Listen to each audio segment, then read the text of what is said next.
Si me dicen ayer, ¿tú juegas a la lotería? Hubiese dicho, nah, qué va. Si me dicen hoy, ¿tú juegas a la lotería? Diría, sí, al Lottery Miner. Un Nerminer es un aparato que no gasta nada, menos de un vatio. No hace nada de ruido y además participa en la carrera por validar un Bitcoin. Es decir, es un minero. Bienvenidas, bienvenidos. Deseo que esta información te sea de ayuda y la encuentres útil. Este tipo de minería se llama Lottery Miner. ¿Por qué? Porque es muy difícil minar un bloque de Bitcoin con esto, ¿vale? Obtener la recompensa. Estamos usando kilobytes cuando en realidad el hash rate total son etahash. Es decir, con un aparatito de estos es más difícil minar un Bitcoin que ganar la lotería, una lotería como el Euromillones o la Primitiva aquí en España, por ejemplo, ¿vale? Una lotería convencional. Es mucho más difícil minar un Bitcoin que jugar a la lotería, pero bueno, por eso se llama Lottery Miner. Pero lo que estamos haciendo con esto es, por un lado, nos estamos educando, estamos viendo, pues bueno, cómo poder configurar un Lottery Miner, cómo poder configurar un minero de Bitcoin al fin y al cabo, ¿vale?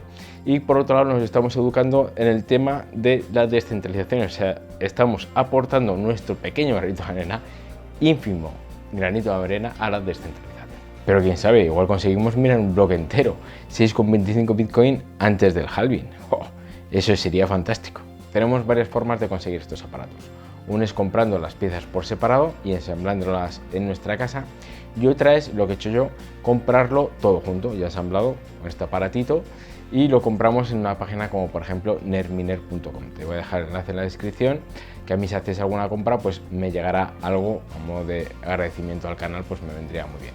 Esta es la página donde entré, ¿vale? Y bueno, pues vemos que tenemos un descuento del 25%, ¿vale? Bueno, pues vamos a ver, lo metemos y vemos aquí pues todo lo que podemos comprar. Podemos el Nerminer y lo podemos comprar pues del color gris o negro, ¿vale? O lo podemos comprar sin la carcasa, ¿vale? Simplemente lo que es el equipo, lo que sería esto directamente, ¿vale? Podemos comprar con software preinstalado, ¿vale?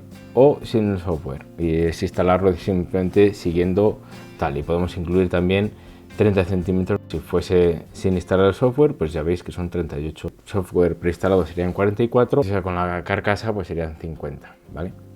50 con el software preinstalado y sin instalarlo serían 44. Si incluimos el cable, si no incluimos el cable, pues nos baja un poquito más, ¿vale? O sea, yo lo he comprado preinstalado y os voy a explicar cómo hacerlo paso a paso, cómo configurarlo paso a paso una vez que lo tenemos en casa. Siguiendo el código QR nos lleva a esta página de configuración, ¿vale? Y la he puesto en castellano porque viene original en inglés. Y bueno, en mi caso lo voy a dar a saltar hasta el software porque yo lo he comprado preinstalado, ¿vale? Si no, tendréis que poner todo eso que nos habíamos saltado. Bueno, una vez que llegamos aquí, podemos actualizar la última versión, subimos un poquito hacia arriba y pone, pues bueno, llegar a la última versión. Esto es importante abrirlo con Google Chrome, lo podemos abrir tanto con Google Chrome como con Brave, pero como te abre otra ventana, pues en Brave es posible que lo tengamos limitado y que no nos abran esas ventanas. Vamos aquí la última versión, ¿vale? Todas son las versiones del software y ponemos la última versión y le damos a Flash. Aquí ponemos justo donde lo tenemos en nuestra computadora, donde se nos haya instalado al conectarlo, ¿vale? Lo conectamos con un cable USB y lo damos, conectamos y aquí abajo veríamos cómo pues está aquí haciendo lo que tiene que hacer, actualizando todo lo que tiene que actualizar, ¿vale? La pantallita se queda en negro y bueno, pues tarda unos minutos en actualizar, un poquito en actualizar, pero es rapidísimo. Vemos que ya se ha actualizado y esto es lo que sale directamente en la pantalla. Sale un código QR, ¿vale? Que ese código QR es para entrar en la wifi que nos está dando el propio dispositivo. Y luego, bueno, pues poder configurarlo y tal. Seguimos con la guía que nos han pasado de Nerminer. Le damos a la red de Nerminer. Vamos a conectar. Y aquí hay que escribir la clave de seguridad de la red, ¿vale? Que la clave de seguridad nos viene aquí directamente. Mine your coins, ¿vale? Min your coins. Simplemente esto es para configurar la Wi-Fi, para configurar el aparato, ¿vale? Para configurar el aparato, pues bueno, nos saldrá una pestañita como eso y tenemos que ir a la dirección que pone aquí, 192.168.4.1, ¿vale? Y nos sale esta pantallita.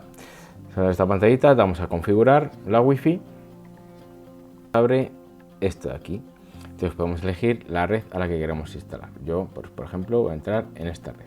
Pondríamos aquí la red donde queremos instalarlo, ¿vale? Y ponemos aquí, pues lógicamente, la clave. La pool URL sería esta lo dejamos según esta, pero son pools para poder minar en solo, ¿vale? O sea, no nos juntamos el hash rate que tenemos, no nos juntamos con otros, pues lo que sería con otras minerías, sino que nosotros lo que queramos es, si se da la casualidad, minar el bloque entero y que todas las recompensas sean para nosotros, porque si no, realmente no te llevas nada, ¿vale? Metemos aquí nuestra dirección, es importante que sea una dirección Segwit, ¿vale? Que no sea una dirección taproot, es decir, que se empiece por BC1Q, ¿vale? No por BC1P, no, BC1Q, ¿vale? Eso es importante porque si no, la pool la pública, no nos aceptaría, ¿vale? Podríamos utilizar otras para minar solo, pero esta que viene por defecto, pues no podríamos. Bueno, le damos a salvar y supuestamente deberíamos estar. Y aquí tenemos nuestro NERMiner funcionando. Tarda un poquito en estabilizarse, pero bueno, se tendría que quedar más o menos en unos 55 kilohashes por segundo, más o menos estable, ¿vale? Depende un poco de la conexión de la red y demás, pero bueno, tardará un poco, pero luego se conectará. ¿Qué botones tenemos? Bueno, pues tenemos este botón que podemos cambiar, ver la pantalla de inicio. Podemos dejarlo pues aquí, por ejemplo, que se queden con este reloj, que lo dejamos como un reloj y ya está, ¿vale? Que sea un reloj, se pone el precio que nos marca ahí arriba del precio en dólares del Bitcoin y los bloques que hay hasta la fecha, ¿vale? Luego podemos cambiar a esta, que son el estado global. Pues vemos el precio del feed del Bitcoin, el precio de feed son 19 satoshis por byte. Y luego tenemos los bloques y los bloques que quedan para el halving, ¿sabes? Eso no se puede ver muy bien en el móvil, o sea, en la grabación, pero bueno, ahí lo pone. Y el hash rate global, que son 437 etahash, ¿vale? O sea, es muchísimo para lo que estamos nosotros minando, pero bueno. Y luego aquí abajo lo que tenemos es, bueno, pues podemos dejar que mine directamente con la pantalla apagada, simplemente para apagar la pantalla, ¿vale? Y luego este botoncito de aquí de la izquierda, ese otro de ahí, es para reiniciar directamente lo que es el NERMiner. Pues ya ves, mi mano pues es un aparatito pequeño. Bueno, pues ya lo tenemos totalmente minando, ¿vale? Lo puedes poner en una batería como esta o directamente a la pared, porque el consumo es muy bajo, ¿vale? Esta batería, bueno, pues ya lo he puesto, no sé si la pondré realmente o no, pero bueno, como veis, tiene unas placas solares y con estas placas solares, pues, hombre, el consumo es muy bajo. O sea, yo creo que acabaré poniéndolo en la pared para no tenerle que poner una ventana y demás, pero bueno, que sepáis que se puede hacer. Ponme en los comentarios si tú ya tienes uno o si estás pensando cogerlo y ayudar a la descentralización. Gracias y hasta la próxima.